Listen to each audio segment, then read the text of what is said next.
ஹாய்ங்க எல்லோரும் எப்படி இருக்கீங்க? ஐ ஹோப் எல்லோரும் ரொம்ப நல்லா இருப்பீங்கன்னு நினைக்கிறேன். பொங்கல் விடுறதுக்கு எல்லாத்தையும் எடுத்து வச்சாச்சு. அத்தை, மாமா, நான், ஹஸ்பண்ட், பசங்கன்னு எல்லாருமே காலைல எழுந்திச்சி குளித்து ஆரம்பிச்சிட்டோம். அத்தை, மாமாவும் தான் முன்னாடி வந்து ஃபஸ்ட்டு எல்லாத்தையும் ரெடி பண்ணாங்க. அவங்க சரி அவங்க என்ன பண்ணுறாங்க அப்படிங்கிற மாதிரி நாங்கள் கவனிச்சிட்ருந்தோம்.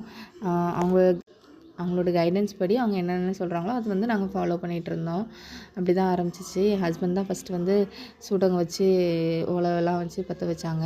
அதுக்கப்புறம் நாங்கள் 2 பேரும் சேர்ந்து பொங்கல் வைக்க ஆரம்பித்தோம். பசங்கள்லாம் வந்து ரொம்ப ஆர்வமாக என் மூத்த பையனுக்கு இதுதான் ஓரளவுக்கு தெளிவாக அவனுக்கு பொங்கல் அப்படிங்கிற ஒரு செலிப்ரேஷனே இருந்துச்சு. ஏன்னா காலையிலேயே மம்மி எழுப்பி விட்ருங்க, நான் கண்டிப்பாக எந்திரிப்பேன்னு சொல்லி காலையில் எழுந்திரிச்சு இந்த குளிர்லேயும் என் 2 பசங்களுமே சமத்தா குளித்து ரெடி ஆகிட்டு தீ வைக்கலாம் அவங்களுக்கு ஆரம்பிச்சிட்டாங்க. அவங்களுக்கு சின்னவன்லாம் ரொம்ப ஆர்வமாக மம்மி ஃபயர் ஃபயர்ன்னு சொல்லிட்டு அதில் இடத்த விட்டு நகலவே இல்லை. நாங்கள் தான் கொஞ்சம் பயந்துட்டு இருந்தோம், கொஞ்சம் தள்ளிடுடா அப்படின்ட்டு.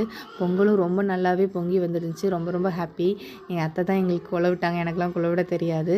அது முடிஞ்சோடனே பாயசத்தையும் அப்படியே வச்சுட்டோம். நல்லபடியாக பொங்கல் பொங்கிருச்சு.